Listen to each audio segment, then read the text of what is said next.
Yes. Hello, it's Einar from Unity Center, and we have today Deborah Weitzman from New York, and she's living a little bit in Norway because I'm officially living here. You're officially living here, and you still have your husband. He's also officially living here.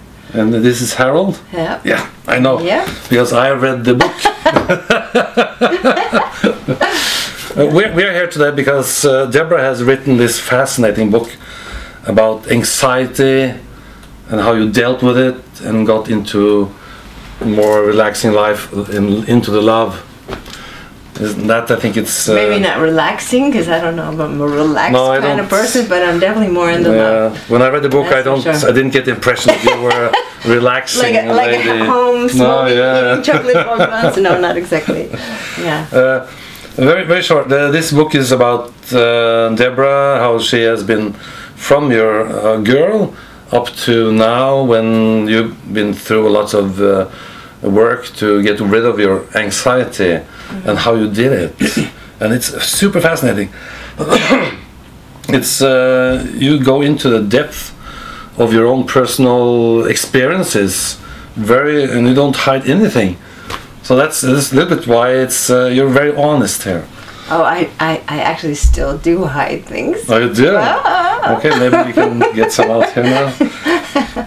But you are an artist, yes. First of all. On a good day. On a good day, you're a good artist. Yeah. Okay, but because when I read the book, how much anxiety you have been having all the time, and you still go onto the stage, still go onto the airplanes, and still go on. So I thought at the first time, this artist, you go on stage even if you have super much anxiety. You must have a very power to go on the stage, even if you're in a desperate anxiety. Do you have a special energy that has to get out? Well, I mean, at the beginning part, as you remember, we read, I used a lot of false tools. You know, I would, in my early days when I was touring, I overate a lot, which wasn't a good way to go. Or I used alcohol or some, tranquilizer, because I wasn't so brave as everybody thinks. Oh, you're so brave. I was, growing up in New York City, I was very hungry, so I needed sometimes to do these works, so I had no choice but to go on. But it's much better now. Oh, I'm really relieved that I don't drink alcohol. I'm not overeating. I mean, even if I'm not skinny marink, I'm pretty healthy with food, and I always have a little bit of nervousness or anxiety, but I'm definitely more friends with it. I mean, even just sitting here with the camera looking in your face, talking to you, this is a little nerve-wracking making. Yes. But I guess I've had a lot of spiritual growing as well as this therapeutic transformation. That, if it's only me and my little bones, I'm just a little can of rattling nerves. Yes. But if I let there be some kind of grace, like the angel of your Norwegian princess or whatever helps. I definitely try to hook into something bigger than me. Yes. How do you do that? Well, in all kinds of ways, because actually it's there. It's always there. Yes, it is. It's always there, and that I think is where this woman Anna of the story helped me a lot to realize that it's, we have a lot of books that make a lot of money, The Secret, this, that. It's actually not such a big secret. Yes. It's just tricky.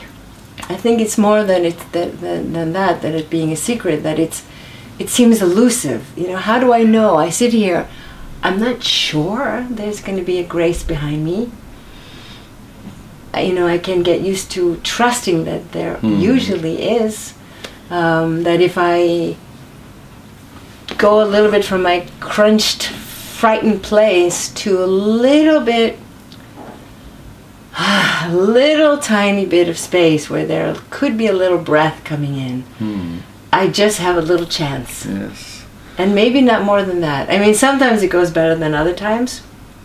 When I'm dancing, because I love to dance, if I have a good partner, either with tango or salsa, and they invite me to move and I can move with them. Yeah. The movement itself kind of gets me away from being afraid.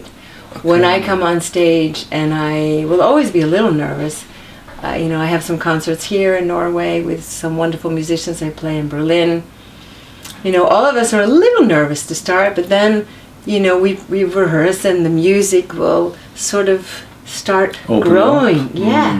And if I can ride that, I feel like I'm surfing all the time. Yes. You know, like I'm actually not a good surfer really in the waves, but metaphorically, that if I can surf on some kind of energy field, you know, and I let it move, and I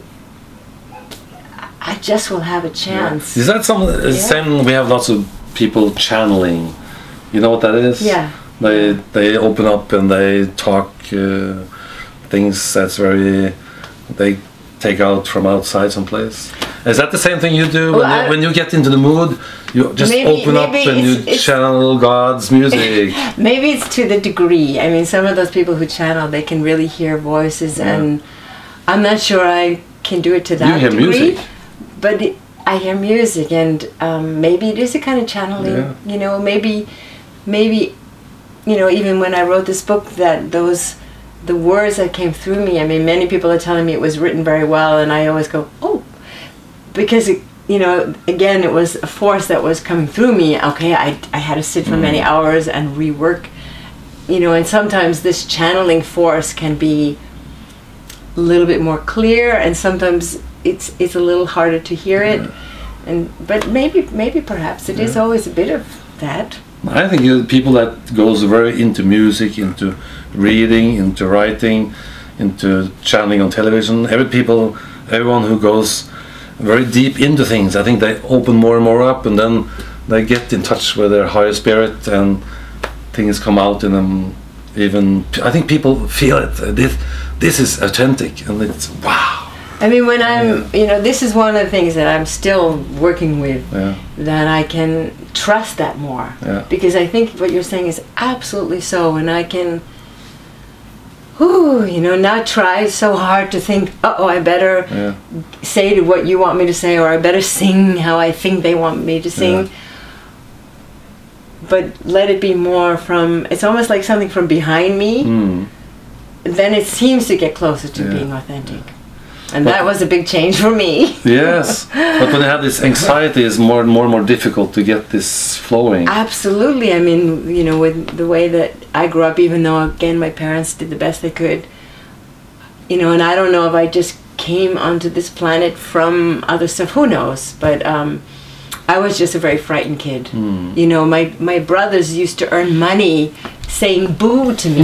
they would hide behind the wall and go boo, and I had 3 brothers, and they had a lot of friends, and every time the friends would give them a quarter, because they would say, watch, my sister's gonna jump, even though we did it 5 minutes ago, she's gonna jump again.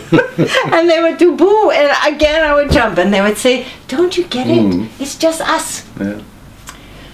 You know, for some reason I just had a lot of that stuff in me, and I'm not sure why, but all I know is I'm very grateful that I came to a place where I could work it through so deeply that I can, well, help my own self enjoy being here more. It's definitely easier to be alive with less of that controlling everything, and I seem to be helping other people, and that's always nice. Yeah, that's the nice thing with the book. It gives people hope. But I want to talk a little bit about your experience in I never can say the name of this town. Buenos Aires. Buenos Aires. Which means beautiful air, which is not entirely true, because it's very polluted, but never mind. In the book you talk about this dreadful air flight, where you come down to this place, and some way you met this fantastic woman that helped you through the anxiety.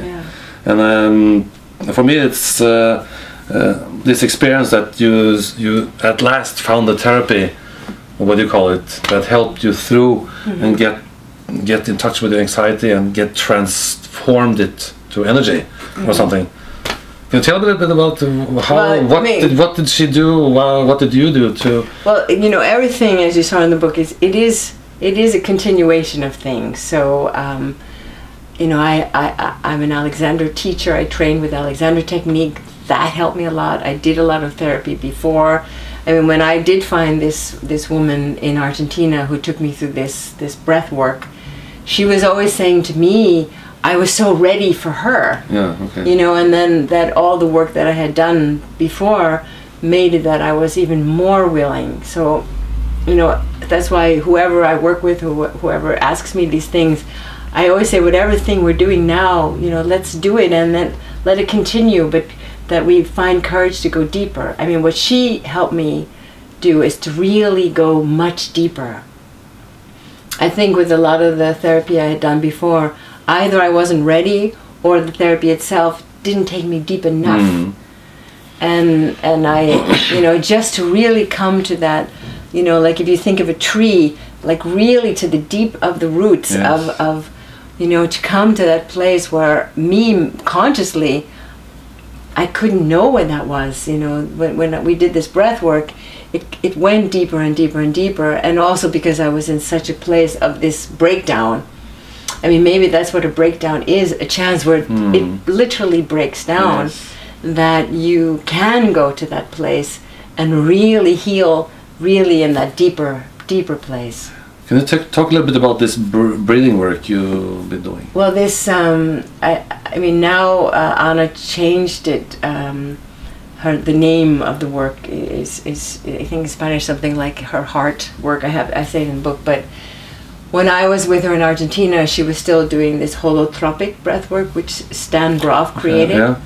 And it's a very strong, where you really, it's a little bit of like this rebirthing, where you're breathing, but they play very strong music as well. And the combination of the music and the breath, and time to time they come and a little bit work with you. That in combination with my talking sessions with Anna were just, it was very scary, you know, as I write at the beginning, I was very scared. You know, we had to have this eye patch, and I was like, every time, no, you know, I want to go off. And the man who was my sitter, the one who sits beside you, he was great. Because, you know, I was really scared. And again, for anyone who is in a place like this, it is scary to go through a thing of change. You know, our nervous system doesn't want to change. And it feels really scary. But I see now, feelings can be hugely uncomfortable, but they can pass. So I'm so grateful that you know, they help me be able to somehow, it's like a baptism of fire, you know, you pass through that place of what seems so terrible that it's going to kill you, and it doesn't kill you. It really, really does bring you to your strength. And why we humans are set up this way, I don't know. But it does seem that for many of us to really break through, it seems that we go through first something terrible. And I mean, even thinking of giving birth, I mean, I never had a child, but it's supposedly not like, you know, oh, there's a baby and out it comes. It's also, it's this whole thing of being born it comes with some struggle, I think. They say when you get this transforming of anxiety, do you feel you have more, has it gone over to energy? Do you have more energy now? Oh yeah. Oh yeah. I mean, obviously when I was first there in Argentina and first beginning to recover, I mean, you know, when you're in a stage of a nervous breakdown, I mean, I didn't sleep, I was very nervous, really nervous. I was very, very skinny, that was the good side. But that whole experience is very exhausting. So after I got better, I think I was really tired. But then after, you know, I worked with her for a few years, and also in the writing of the book, it also helped me process it. But now that I'm some years later, I definitely have more energy, mostly. I mean, I love when there's sunshine. On a gray day, I always feel a little more tired, but when there's sun, I'm like, yeah, I feel still, you know, I'm soon 60, and I can feel this real child in me, and fantastic. Yeah, so I'm really, you know, again, anybody out there who's struggling with this stuff, because we're a lot of us, there's a lot of people who have this. It's more known than we know, And of course many people take medication for it, and you know, whatever you have to do. But if you can try to be less and less, and eventually without the medication, and work with somebody that you can really work it through, Yes. I'm so happy. I'm so grateful that I could go through it. But one thing, you've been gone through a number of different workshops and therapeutes and everything. Yeah. Do you think it is that the universe is leading you through the right therapeutes and workshops? You say when you come to Anna, you were prepared. Well, I mean, I think like people who come here to your Unity Center, they're on a search, and the search leads you. You know, they say when the student is ready, the teacher appears. Yes. You know, I have a lot of people that I work quite deeply with, and I mean, I don't lead a breath workshop by myself, but I do workshops myself as well, and I certainly have brought people further on their journey. And you know, I think everybody has their own little different journeys, and so I think that you know, why the publisher actually put the subtitle "A Journey Toward Wholeness," because it is really a journey. I think getting well is a journey. Yes, it is. You know, so this is not a recipe that, okay, if you have anxiety, you only have to go and work with Anna. You know, I'm sharing my story, yes. and hopefully whoever is going through their journey, they are participating in wherever they are in it. And if it's means coming to a workshop working with me with Alexander technique or breath or with their sound, or they're doing, you know, there's so many wonderful things now. I mean, sometimes there's one of the tricks, I think, and you may find that in a center like this, is sometimes people hop around maybe a little too much. And I also can put it out there that, you know, many of these different paths, and there are many paths that lead to Rome, stay with the path. But you have to find the right one first. You find the right one and then stay with it a little bit. Because what I sometimes see, both for myself and people I work with, is that we leave it before we really have worked it through. Do you think it's because people are afraid of going to the last step? Well, I know it from myself. I was certainly scared. Yeah, I think there is that. And I think we maybe think, oh, maybe that person is going to help me a little bit better. And I mean, sure, there is the piece that you need a good match between you and the therapist, or you and your teacher, or your workshop. So there is, of course, the element of a little bit searching around. But then when you have found somebody that's helping you, maybe stay with it a little longer than you think before you change. Yeah, I agree. You know, I mean, I was maybe in a way lucky that I was forced to. I was really in such a bad shape that I was there with Anna, and I as I started the book, you know, I'm like doing it like a job, and I was also very lucky. The money was devalued at this time when I was stranded in Buenos Aires, so it was very cheap. And you know, I was really lucky because in the end the travel insurance did pay for some of this therapy, which was great. Yeah, I was really lucky because I didn't have very much money and I was running out quickly, but I was able to keep seeing her, and you know, and sometimes not liking her, and you remember from the book, and not wanting to go, and you know, how many therapists does a person need, you know, like enough learning, you know, all this learning. Yeah, it's not like I was like, oh, realize, oh, you know, no, I think, and I see this with people who work with me, there is kicking and screaming along the way. We humans, we're lazy. We don't want to work this hard. Yeah, I know how it is. We don't want to work this hard, but yeah, but you know, sometimes it's not even so much the hard work as staying with something. Maybe that's the hardest work of it all. Yes. Maybe the breakthrough is just in front of you, and that's usually where you stop, maybe. It's often when we stop, absolutely. Yeah. But when you're a new person, and in the book you're talking about very difficult relationship with your parents. Yeah. How are you doing with your parents now? It's interesting. It's interesting. You know, when I was writing this book, I did a lot of the writing when I was visiting my mother in Florida. And she has this very nice boyfriend, and he had an empty house in Florida, which was really a nice place to write. And some chapters, as you saw, not everything is about my mother. So there were many chapters that I could read to her, and she loved them. And then when I got this publishing contract, I first had a kind of, not a panic attack of like panic, but a more mental panic attack of like, oh no, I can't publish this book. My mother will kill me. So, you know, I was actually singing on top of a mountain in Italy when the contract came, and I was like, oh. And so I called my mother, and she was really excited that I got a publishing contract, and I said, Mom, I'm so happy that you're excited, but I really want you to consider, because there's some hard chapters about you. You know, how are you going to feel if I put this forward, that, you know, you don't only come out as a shining character? Yes. Oh, no, it's great. I'm so happy. I said, Mom, really, please think about it.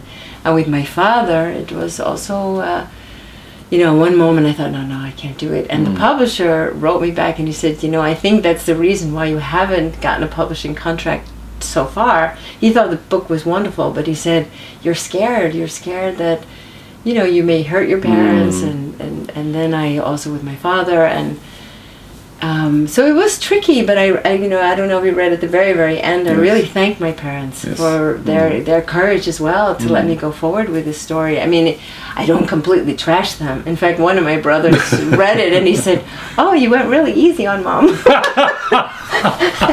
Because I didn't want the book to be mostly about her. Of course. And I didn't feel it was mostly about her. It was mostly about of you. Yeah. Of course. But still, there's a few hard scenes. So then, you know, then she did read it, and she thought it was beautiful. She really praised me. She said, "Wow, you're a beautiful writer." And she reads a lot, so that was a big compliment. Do you think she's changed also through this process? I think she changed, not so much because of the book, but she changed because of what I allow now from her. I worked really hard to have a relationship with her really in the now, knowing that she was who she was, I was who I am, and that, you know, like I'm not the daughter she would have wished for, and she's not the mother I would have wished for. But we're still connected, and if I take some steps back and I know that if I need her, I'm going to get in trouble. She's not going to be able to take care of me for those things. But if I see her who she is, I mean, she's a character. She's a lovely person. She's very talented, very rich in experience, who happens to have given birth to me. But I try to see her more like, oh, she's an interesting woman that I know, rather than my mother. You know, it works better for me. But when she finished the book, she was like a little bit shocked. She said, we've always had such a great relationship. Yes. And I'm thinking, in which universe was that, Mom? But I didn't say anything. Isn't that typical? I think that's people don't understand what they're doing to their surroundings. No. And you know, she's a very positive person, and she did many wonderful things, and in ways that she wasn't there for me. You know, she didn't mean to. She's not a mean person, but it you know, we struggled. We had some struggles, according to me. Again, this is my story, not her story. And I think I have a much better relationship with her now because of the changes I made. You're stronger. You can, I think so. Yeah. I think so. I hope so. Yeah, I should think so, yes. I hope so, yeah. So, you know, it was interesting because when the book first came out, she wanted to celebrate it, and I was visiting with her in Florida, and she wanted to do a reading, and I kept telling her, Mom, you know, this is a heavy book. No. So then we had this party. A lot of her friends came over. Many of her friends bought the book. And then a few of them, they loved it. They called me and they said, wow, it's great. But they called her and they said, how dare your daughter? So then one of my brothers, another brother who read it, he said, you know, maybe you should put the books in a box and put them away. Because, so it was not my intention to hurt her with my growing. But I think this is the tricky place. I know there are other people out there that we protect our parents, and therefore we stop our own growing. And it's a tricky line. Yes. But don't you think it's interesting for her that she would learn something from seeing how you experienced her as a mother? You would think? I would think so, yeah.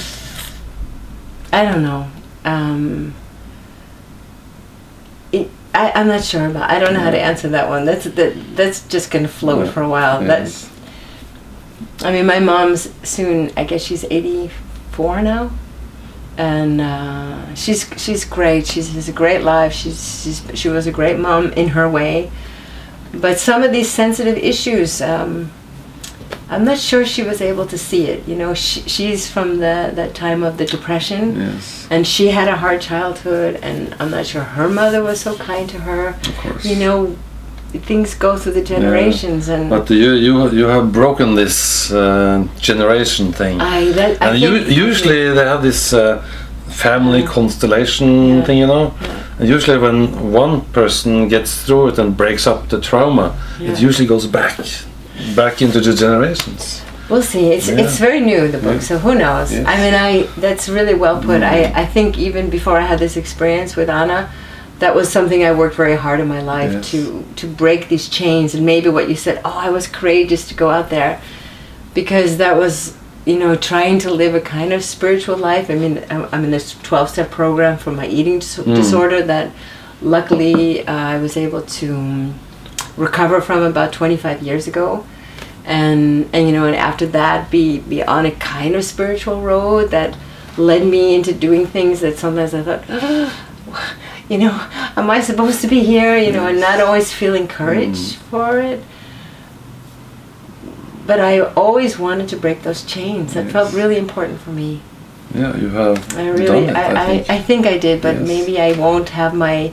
I mean, I think my father started to read it, but he couldn't finish it. He couldn't read it. I asked him to read it to the end, because it has a beautiful end, doesn't it? Yeah, yes, it is. But he maybe he should have jumped just to the end then. I told him that. I said, just read to the end. I think he has read it, don't you think? Actually, no. He said, I spoke to him recently, he said, I'm going to get to it, I promise I'm going to get to it. But he's been very supportive, but yeah. But now, what are you doing? Do you still sing a lot, do concerts? Yes. Where do you do that? Well, I have actually a concert Saturday in Fredrikstad, in a very nice place, Café Neat, 5 p.m. with some nice musicians. And hopefully I'm going to have some more concerts coming up. And I play a lot in Berlin. So right now I have a lot of big concerts coming up in Berlin. Great.